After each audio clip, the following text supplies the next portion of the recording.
Hello guys, pizza ഉണ്ടാക്കാൻ വേണ്ടിയിട്ട് ഇനി ഓവനും വേണ്ട മൈക്രോവേവും വേണ്ട, പാനിൽ എങ്ങനെ പിസ്സ ഉണ്ടാക്കാൻ നോക്കിയാലോ. ആദ്യം തന്നെ ചിക്കൻ മാരിനേറ്റ് ചെയ്യാൻ വെക്കാം. അതിന് വേണ്ടിയിട്ട് കുറച്ച് ബോൺലെസ് ചിക്കൻ എടുക്കുക. ഇനി അതിലോട്ട് ലെമൺ ജ്യൂസ്, മഞ്ഞൾപ്പൊടി, ഉപ്പ്, മസാലപ്പൊടി, കുരുമുളക് പൊടി, സോയാ സോസ്, ഗാർലിക് പേസ്റ്റ് ഇതൊക്കെ ചേർത്ത് നന്നായി മിക്സ് ചെയ്ത് ഫ്രിഡ്ജിലോട്ട് വെക്കാം. ഇനി നമുക്ക് പിസ്സ ബേസിന്റെ പരിപാടി നോക്കിയാലോ. അതിന് വേണ്ടിയിട്ട് കുറച്ച് ഈസ്റ്റ്, പഞ്ചസാര, ഉപ്പ്, ഒരു ചെറു ചൂടുള്ള വെള്ളം ഇതൊക്കെ ചേർത്ത് നന്നായി മിക്സ് ചെയ്തെടുക്കുക. എന്നിട്ട് അതിലോട്ട് കുറച്ച് ഓയിൽ ഒഴിച്ചു കൊടുക്കുക. അതിനുശേഷം മൈദ ഇട്ട് കൊടുക്കുക. ഇനി നന്നായി കുഴച്ചെടുക്കണം കേട്ടോ.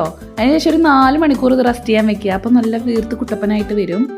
ആ സമയം കൊണ്ട് നമുക്ക് ചിക്കൻ വറുത്തെടുത്താലോ. അതിന് വേണ്ടിയിട്ട് ഒരു പാൻ എടുക്കുക. അതിലോട്ട് കുറച്ച് ഓയിൽ ഒഴിക്കുക. ചിക്കൻ നന്നായി വറുത്തെടുക്കുക. പിന്നെ വെജിറ്റബിൾസ് ഒക്കെ കട്ട് ചെയ്ത് വെക്കുക. അപ്പോഴേക്കും ഇതാ നമ്മുടെ പിസ്സ ബേസ് ഇവിടെ നല്ല വീർത്ത് സെറ്റായി വന്നിട്ടുണ്ട്. ഇനി നമുക്ക് നമ്മുടെ മെയിൻ പരിപാടിയിലോട്ട് കിടക്കാം. ഒരു പാൻ എടുത്തിട്ട് അതിലേക്ക് കുറച്ച് ബട്ടർ നന്നായി തേച്ച് പിടിപ്പിക്കുക. എന്നിട്ട് നമ്മുടെ പിസ്സ ബേസ് ആ പാത്രത്തിലോട്ട് വെച്ചിട്ട് നന്നായി പരത്തി കൊടുക്കുക. നല്ല പോലെ എല്ലാ ഭാഗത്തേക്കും ഒരേ ലെവലിലേക്ക് വേണം പരത്തി കൊടുക്കാൻ വേണ്ടിയിട്ട്. ഇനി ഒരു ഫോർക്ക് എടുത്തിട്ട് ആ ഫോർക്ക് കൊണ്ട് അതിൻ്റെ മുകളിലൊക്കെ നിറച്ച് ഡോട്ട് ഇട്ട് കൊടുക്കുക. ഇനി പിസ്സ ബേസിൻ്റെ മുകളിലേക്ക് സോസ് വെച്ച് കൊടുക്കാം. ഞാനിവിടെ പിസ്സ സോസ് ആണ് കേട്ടോ എടുത്തേക്കുന്നത്. ഇനി നല്ല സാറ്റിസ്ഫാക്ഷൻ ഉള്ള പരിപാടിയാണ് കേട്ടോ. ഇതിൻ്റെ മുകളിലോട്ട് നമുക്ക് വെജിറ്റബിൾസ് ആഡ് ചെയ്ത് കൊടുക്കാം. ഇഷ്ടമുള്ള വെജിറ്റബിൾസ് ആഡ് ചെയ്യാം കേട്ടോ. ഞാൻ എടുത്തേക്കുന്നത് സ്വീറ്റ് കോണ്, സവാള, റെഡ് ക്യാപ്സിക്കം, ഗ്രീൻ ക്യാപ്സിക്കം ഇതൊക്കെയാണ്. ഇനി ഇതിൻ്റെ മുകളിലേക്ക് കുറച്ച് ചീസ് ആഡ് ചെയ്ത് കൊടുക്കാം. അതിനുശേഷം അതിൻ്റെ മുകളിലോട്ട് നമ്മൾ വറുത്ത് വെച്ച് ചിക്കൻ ആഡ് ചെയ്ത് കൊടുക്കാം. അപ്പോൾ നമ്മുടെ പിസ്സ ഇവിടെ കുക്ക് ചെയ്യാനുള്ള ടൈം ആയിട്ടുണ്ട്.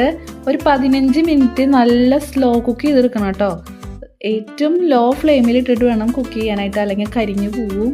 15 മിനിറ്റിന്റെ കാത്തിരിപ്പിന് ശേഷം എന്താ നമ്മുടെ പിസ്സ ഇവിടെ റെഡി ആയി വന്നിട്ടുണ്ട്. ഇനി അതിന്റെ മുകളിലോട്ട് കുറച്ച് ഒറിഗാനോസും ചില്ലി ഫ്ലേക്സും ഒക്കെ ഇട്ട് കൊടുക്കാം. നല്ല ചൂടുള്ള ചീസി പിസ്സ ഇവിടെ റെഡി ആയിട്ടുണ്ട്. സ്കൂളൊക്കെ വിട്ട് വരുമ്പോൾ മക്കൾക്ക് ഉണ്ടാക്കി കൊടുക്കാൻ പറ്റിയ ബെസ്റ്റ് ഫുഡാണ്. എല്ലാവരും ട്രൈ ചെയ്ത് നോക്കണേ. വീഡിയോ ഇഷ്ടപ്പെട്ട് ലൈക്ക് ചെയ്യാനും ഷെയർ ചെയ്യാനും സബ്സ്ക്രൈബ് ചെയ്യാനൊന്നും മറക്കരുതേ. അപ്പോൾ ഓക്കെ, ബൈ.